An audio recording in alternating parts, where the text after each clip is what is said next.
Daryl Morey, I'm going to say this.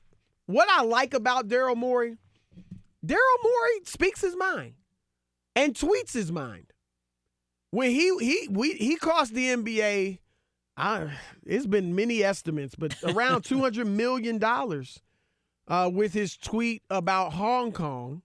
So I give him credit. And I texted him. I said, you know what? I agreed with him. He tweeted about freedom. And but he cost the NBA a lot of money in the process. And today he went on First Things First and spoke his mind. So I have to respect that, whether I agree or not. But he talked about the NBA media, not so much the writers and even guys like me. Maybe, I don't think he's referring to me. He's more talking about the broadcasters who call games or who are in studio, the TNT guys, Chuck, Kenny, Shaq. Then you got Hubie Brown, Jeff Van Gundy, Mark Jackson. Am I missing anybody? No, I think that pretty much is the gist. Yeah, my he's guess gotta is be that somebody. he's targeting the Barkley crowd. Really? And You Barkley's think the number most- one guy. You think who's the most high-profile NBA analyst? It's Charles Barkley. Yeah. He's more shtick than actual analysis. Right. But he seems to be hating on three-pointers All and right, the well, three-point generation. Let's hear it. Here's what Morey said on First Things First this morning. Right now, if you tune in a lot of NBA telecasts, the announcers are hate watching their own game. Like it's amazing to me. This is media bashing. No, No, this is hold great. on a second. This I 1,000% agree with him. Yeah, you'll tune in. They'll be like, "Well, what's happening here? Like they're shooting too many three-pointers. Like back in." Hold on. Well, they hold on are. a It's second. crazy. Here's the thing, and I especially love listening to Jeff Van Gundy, who I covered when he coached the Knicks, and Mark Jackson and Mike Breen. Who doesn't love Hubie Brown? I could listen to Hubie Brown talk basketball all day. And obviously I like the TNT show. That's the greatest sports show, studio show in sports right now. And I like that they give a critical eye. And Daryl Morey has to accept the fact that one reason they may say you're shooting too many threes, do something else if you keep missing them, is because Houston missed 27 straight three-pointers in a Game 7 that could have got them to the finals again when they played the Golden State Warriors a few years ago. At home, no less. Should they be blamed for saying, you know what? You missed 20 straight.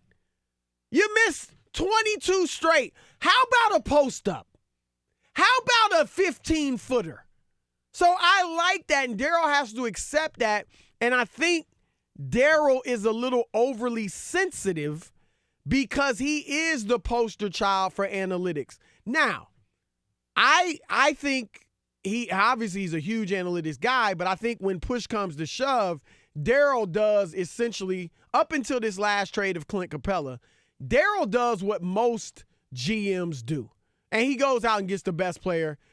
Analytics be damned. When he went and got Dwight Howard, that didn't fit the analytics. When he went and got Chris Paul, who's a mid-range assassin, that didn't fit the analytics. And ball dominant, by the way. When he went and got Russell Westbrook, that certainly didn't fit the analytics. So at the end of the day, he's going to go get talent. But he is known as the guy, the face of the analytics revolution. So I think he takes it more personal. Even if they're not talking about the Rockets, he takes it personal. So, Chris, you keep banging on that Rockets missing 27 straight threes in 2018. By the way, that's one of my favorite quarters since the Lakers with Kobe and Shaq rallied to beat the Blazers in Game 7. You remember that epic game? Yes. Western Conference Finals. Yes. That Warriors game, if you go look up the fourth quarter or the third quarter on YouTube, when Steph Curry goes bananas and Kevin Durant, they're just splashing threes and the Rockets can't make anything. I love that quarter. But the odds of the Rockets missing 27 straight three-pointers, 1 in 72,000. Oh, of course. This is I'm what sure. got them there, shooting the threes. You don't all of a sudden say, hey, threes aren't falling. Let's post up Clint Capella, who has 0 low post game. But didn't you say let's get in the paint or let's hit a 15-footer? Get in the paint with whom? With They don't have any post-up guys. James Harden. He could have driven. There You are could ways argue, to James. get in the you should. paint. You don't have to post up. You can drive. Again, you this can is- cut. James Harden in the postseason is known as a Mr. Meltdown. That's what he does in the playoffs. he has obviously melted down many a time in the playoffs, but he's also had some huge games. Oh, he's too. had some good games, yeah. But at any rate, I think what Morey's really upset about is just that there aren't enough analytics when you're talking on television. And it's really tough, Chris. I can't trot out on national TV and go, well, the net rating for the Lakers with LeBron is blah, blah, blah. Like, that just doesn't play well on television. You know this. You've been in TV for 20 years. Stats are if you very say it difficult. in a certain way, you can say it. You can, but then you got to explain. You just got to say it quickly. And again, what sells better? Charles Barkley yucking it up with Shaq making fun of people, clowning Shaqtin' a fool and all that? Of course it does. It plays well on social media. But Morey, I think he's just a little bit salty that he's been on the short end of the stick a few times with the Rockets. They've had some great teams, and they ran into one of the, I think, the best dynasty in modern NBA history with Curry, KD, but and you Clay. keep saying that, but it wasn't just that.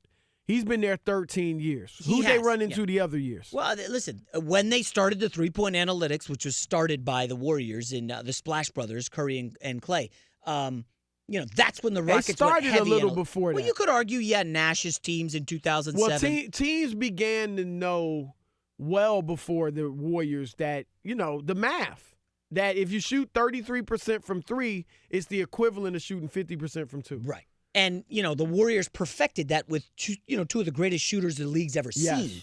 And, the Rockets tried to duplicate that or whatever. But my beef with these announcers, and I will say, shout out to Chris Webber. I'm a big fan of Webber's work. He gets hated on big time on social media. But I think they need to get in some new faces. And I know that's tough to say, but you got a lot of the same guys, same mentality, same idea, diversity of thought. Diversity of thought is something great. Who? Well, I'm not. They get X-Play. I'm just like, how many X-Players Chris you want Webber is a young retiree. Chris Player's good. I mean, listen, I'm not a huge Reggie Miller fan, and I'm not saying that because he blocked me on Twitter like 3 years ago. But you got all these guys from the same era who are pumping up their guys that they played with. They're always going to side with Jordan over LeBron, no matter what LeBron does. I need some diversity of thought. I don't care if you want to go old or skew young. They need to change it up. The guys that will typically, and there are a few old heads that might go LeBron over Jordan, but the guys that typically are going to go LeBron over Jordan are still playing. It's fair. I mean, you know what I mean? They're younger guys. And I've always said this, and this is a nice segue into LeBron. I have said this. I want your opinion on it. That 15 years from now, maybe not even that long, maybe 10 years from now, LeBron will be known as the GOAT. I don't think he's the GOAT. I think Jordan is the GOAT. But it's my generation that is named Jordan the GOAT. And we control the narrative right now. The older generation, Oscar Robertson, Kareem Abdul-Jabbar, guys like that, they're not saying Jordan's the GOAT. Now, they respect this game, and they know he was one of the GOATs, one of the greatest. But they're not going to name him, he's the greatest of all time. And even a lot of just regular people, fans from that era, won't do that. Yeah. It's my generation, and right now we control the narrative. When the millennials, you're not quite a millennial. When your generation and below, the millennials, control the narrative, I think they're going to have LeBron as the GOAT. It's funny you say that. In the production meeting we had before the show, I said to producer Rob G, I think LeBron is almost underrated right now. And he was like, he gave me that. I don't underrate. And I'm telling you, there's a case to be made. Like, Chris, you've said it on Undisputed. The 17th year LeBron is having is unbelievable. Agreed. And Best what he's ever, doing I at the believe. age of 35. Remember, he was injured last year, and everybody said, his powers are going to be diminished.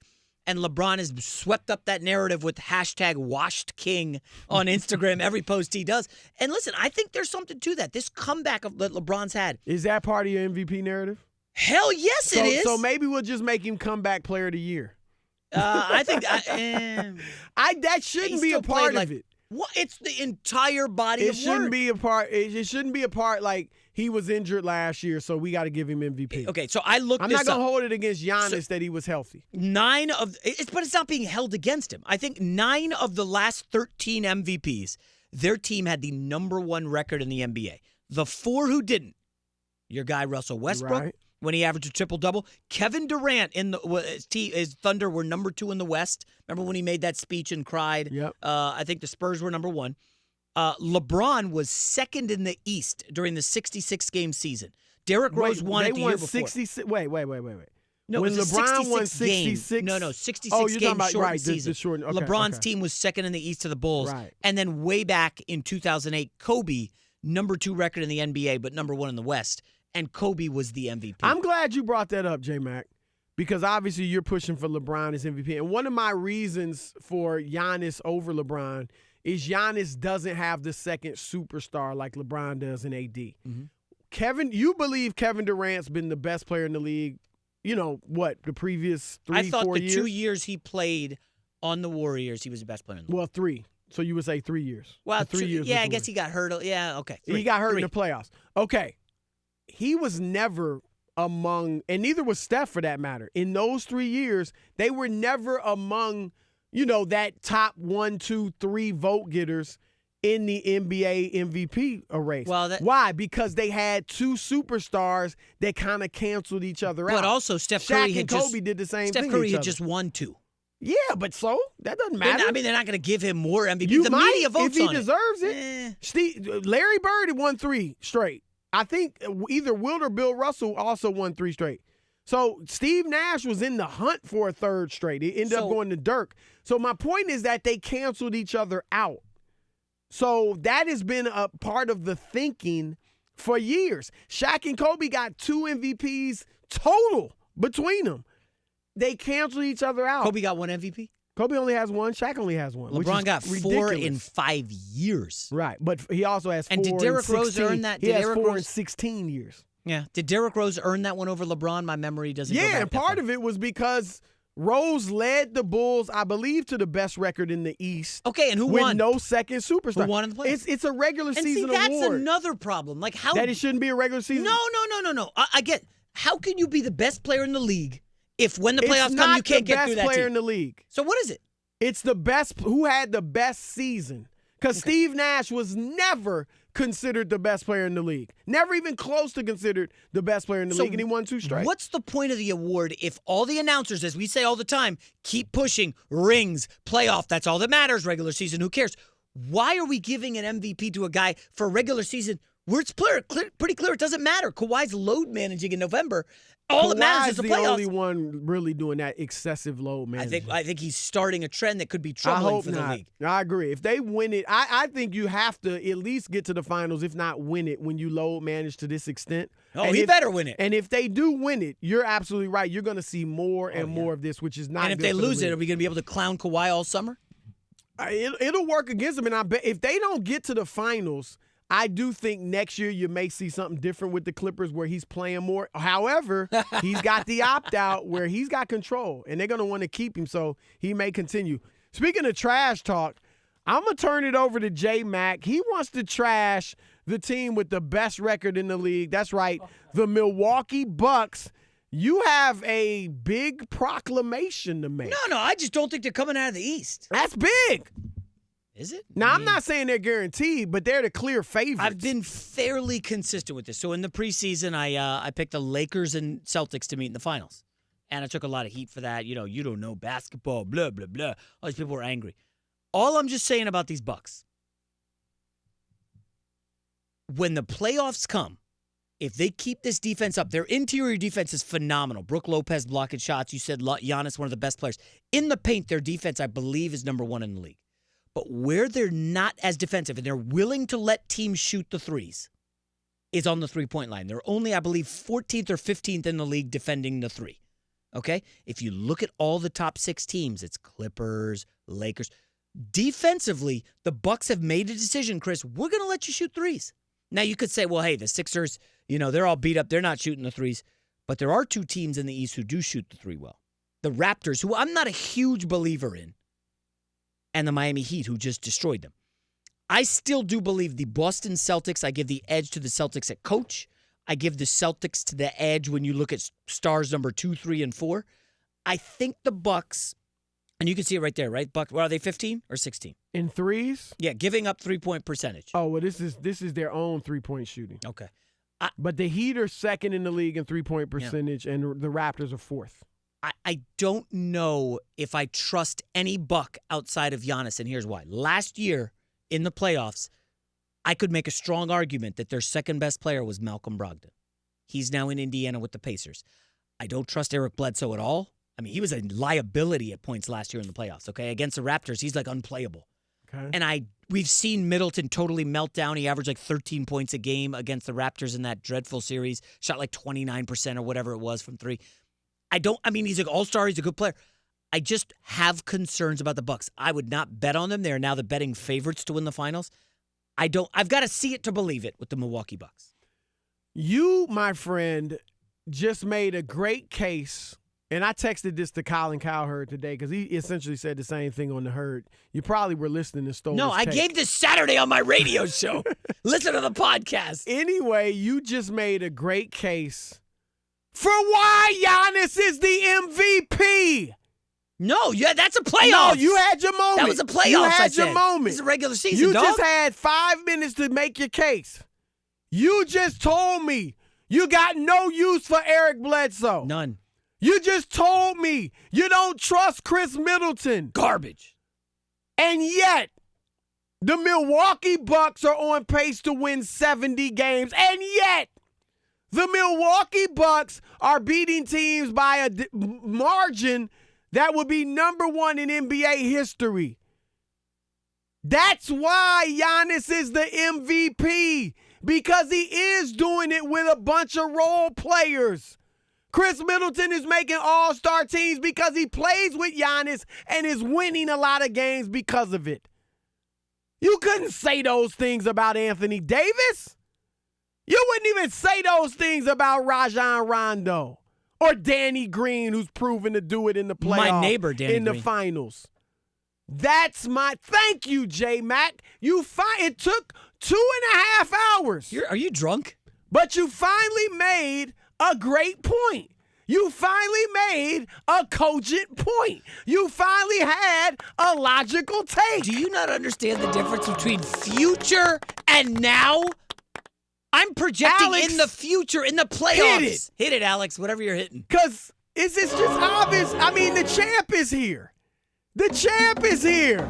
You've been arguing for Finally. an hour while The LeBron champ is the here. MVP. I put my fingers up in the air. The champ is here. You can't That's me. steal. You can't steal my. This is my theme music, J I'm Mac. wearing my Jets shirt. This is what we play when I've slaughtered an opponent. I'm Ali, you're Foreman.